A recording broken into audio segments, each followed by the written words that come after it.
Hello students, topic for today's lecture is the concept of the administrative law, that what is the basic concept, origin and meaning of administrative law, right? So let's start.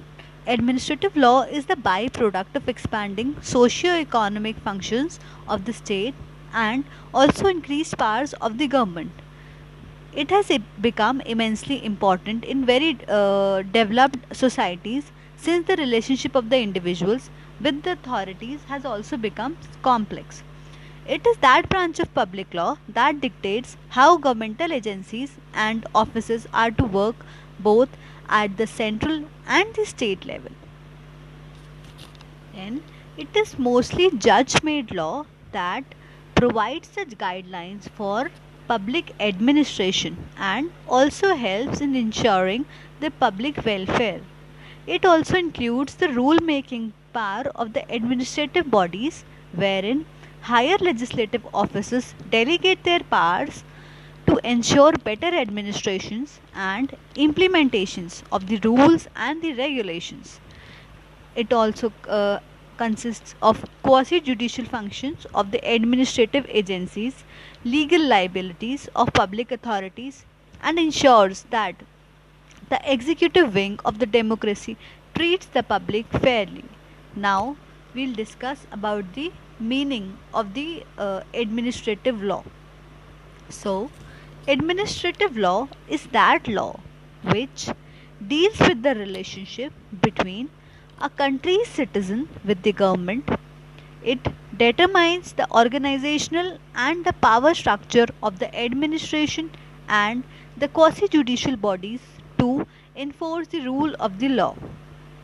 Then, administrative law is also primarily concerned with the governmental and administrative actions and process and puts in a control mechanism to prevent administrative agencies from spiraling out of the control.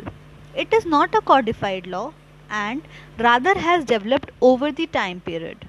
It ensures that the authorities don't misuse or abuse the powers vested in them. Now we'll deal with the definitions portion. Several jurists and scholars have defined administrative law to reveal the scope and the various dimensions of the branch of the law. Austin has defined administrative law as one which determines the ends and the modes to which the sovereign power shall be exercised. According to Austin, sovereign power should be either exercised directly by the monarch or entrusted to subordinate political agents holding a position of a trust. Right? Then come next author, that is Holland.